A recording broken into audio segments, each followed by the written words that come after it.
اس حال میں بہت اچھی باتیں ہو رہی ہیں، نعرے بھی لگ رہے ہیں، تالیاں بھی بج رہی ہیں، لیکن میں یہاں موجود علماء کرام اور بزرگوں سے معذرت کے ساتھ اپنی گفتگو کا آغاز جانوروں سے کروں گا۔ آپ نے دیکھا ہوگا کہ کسی جنگل میں یا پہاڑی علاقے میں اگر کسی بندر پہ کوئی مشکل وقت آ جائے یا کوئی انسان بندر کو مار دے یا کوئی بندر جو ہے یہ مارنا روڈ پہ کسی گاڑی کے نیچے آ جائے تو سارے بندر اکٹھے ہو جاتے ہیں۔ ایک کتا کسی گلی میں بھوکے تو تمام شہر کے کتے جو ہے جن تک اس کتے کی آواز پہنچتی ہے وہ بھی بھونکنا شروع کر دیتے ہیں۔ ایک کبا مار دے، دیہاتی علاقوں میں کسان اگر ایک کبا مار دے تو تمام کبے جو ہے وہ کائیں کائیں کرتے ہوئے اس کسان کی جان کو عذاب میں ڈال دیتے ہیں۔ لیکن آپ دیکھیں کہ 2 مہینے سے فلسطینیوں کو مار پڑ رہی ہے، ان کو شہید کیا جا رہا ہے، ان کے ہزاروں بچے جو ہیں ان کو شہید کر دیا گیا ہے، تو ان تک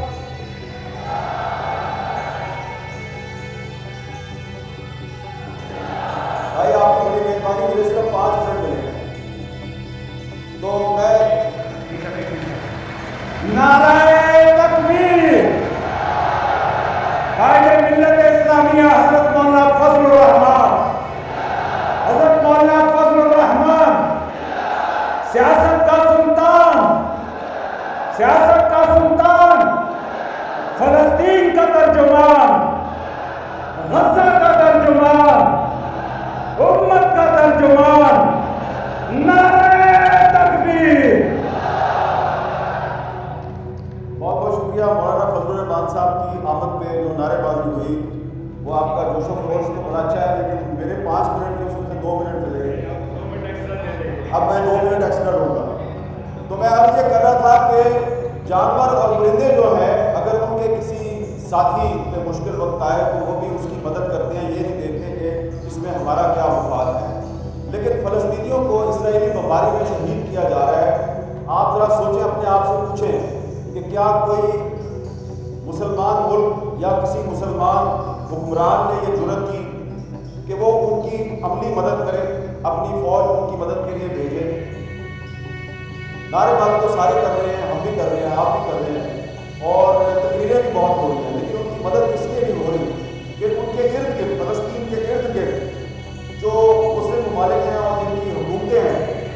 وہ آپ کو اس کی اجازت نہیں دیتے۔ آپ ان کی مدد تو کرنا چاہ رہے ہیں لیکن وہ آپ کو اس کی مدد کرنے کی اجازت نہیں دے رہے۔ ابھی ہمارے ایک بہت ہی محترم ساتھی نے یہاں پہ کہا کہ کم از کم غوری میزائل کا رخ ہی اسرائیل کی طرف کر دو۔ بھائی آپ کو پتہ ہونا چاہیے کہ غوری میزائل کا رخ اسرائیل کی طرف کرنے کی کوشش کی تھی ایک آدمی نے، اس کا نام تھا ڈاکٹر عبدالقدیر خان، اور یہ جو بات میں آپ کو بتانے لگا ہوں یہ خود مجھے ڈاکٹر عبدالقدیر خان صاحب نے بتائی۔ میں نے ان سے پوچھا کہ ڈاکٹر صاحب پرویز مشرف کے ساتھ کیا مسئلہ ہے، آپ تو ہمارے قومی ہیرو ہیں، تو انہوں نے اس کو ایک بہت ناقابل بیان قسم کی گالی دی اور کہا کہ میں نے جب غوری میزائل کی رینج جو ہے وہ 5000 کلومیٹر کرنے کی کوشش شروع کی اور پروجیکٹ کے لیے جب میں نے ان سے فنڈز مانگے تو انہوں نے کہا اچھا اس کا مطلب ہے تم اسرائیل کو ٹارگٹ کرنا چاہتے ہو، تو ہمارا تو دشمن انڈیا ہے، تو یہ 1500 یا زیادہ سے زیادہ 2000 کلومیٹر سے آگے تم نہیں جا سکتے۔ تو حضور بات تو کرنا بڑا آسان ہے کہ غوری میزائل کا رخ اسرائیل کی طرف کر دو، لیکن جس نے کرنے کی کوشش کی اس کو تو آپ نے عبرت کی مثال بنا دی۔ یہ بات میں اس لیے کر رہا ہوں یہاں پہ کہ اس وقت بھی مولانا فضل الرحمان صاحب اور سراج الحق صاحب کو پتہ ہے کہ اس وقت بھی پاکستان میں وہ لوگ موجود ہیں کہ جو اوپر سے تو مذمت کر رہے ہیں اسرائیلی بمباری کی، لیکن اندر سے ان کا دل جو ہے وہ کہیں اور ہے۔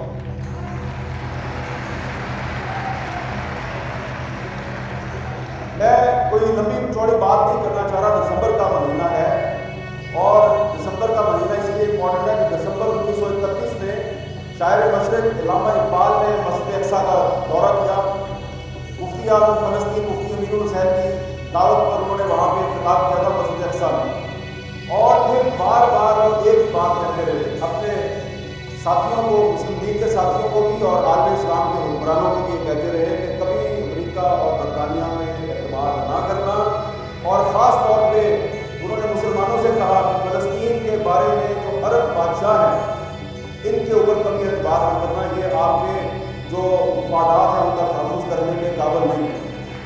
اور یہ بات آج سے ہی سچ ثابت ہو رہی ہے۔ اس وقت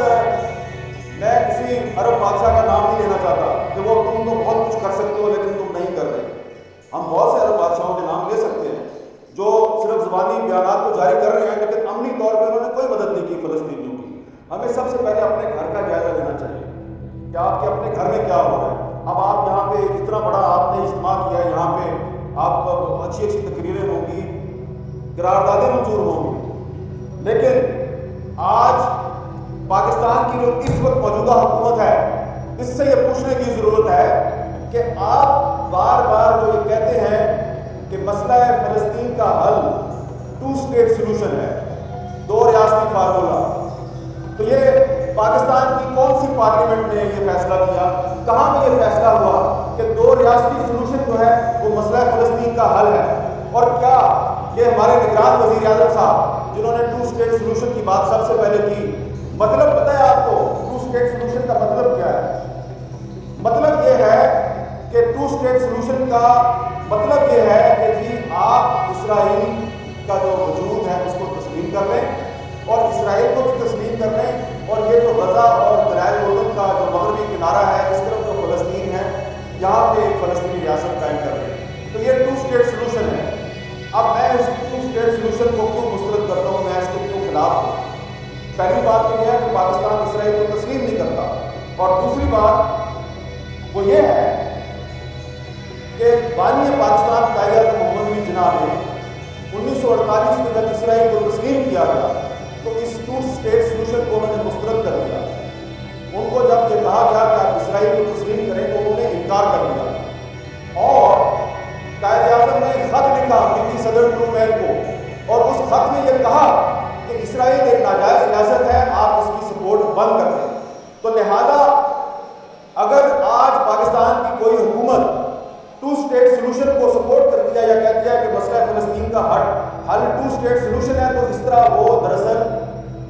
اسرائیل کو تسلیم کرنے کی بات کر رہی ہے، اور ہم اس کو تسلیم نہیں کرتے۔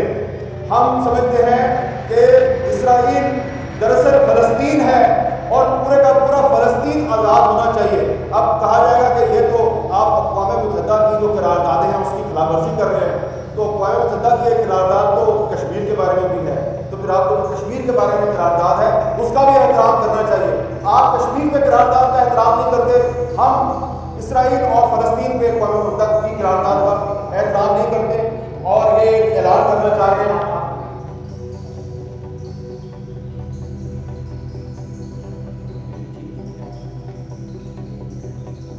جی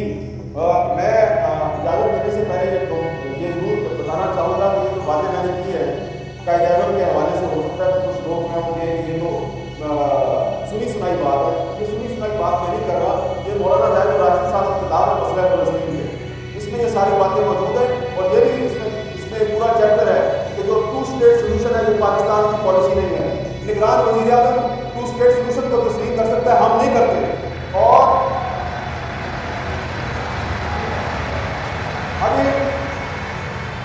کچھ ہی دیر میں چند سیکنڈ کے بعد حماس کے رہنما اسماعیل ہانیہ صاحب جو ہیں وہ ویڈیو لنک پر آپ کے اس اجتماع سے خطاب کریں گے، اور ہم ان کو یقین دلاتے ہیں، تمام یہاں پر موجود علماء کرام اور لیڈرشپ ہے، اور آپ کی طرف سے ان کو یقین دلاتے ہیں کہ آپ ایک چٹان کی طرح اسرائیل کے سامنے کھڑے ہیں، اور ہم بھی آپ کے ساتھ کھڑے ہیں۔ اور اسماعیل ہانیہ صاحب جو ہیں وہ یقیناً بہت سے جو مسلم ممالک ہیں ان کی جو حکومتیں ہیں وہ ان کو پسند نہیں کرتی، لیکن تمام مسلم ممالک کے عوام جو ہیں وہ اسماعیل ہانیہ کو اپنا ہیرو سمجھتے ہیں، اور ہم آپ کے ساتھ ہیں، ہماری حکومتیں آپ کے ساتھ ہو نہ ہو لیکن ہم سب آپ کے ساتھ ہیں۔ اور اب کچھ ہی دیر میں اسماعیل ہانیہ صاحب جو ہیں وہ آپ کے سامنے جلوہ افروز ہیں۔ بہت بہت شکریہ۔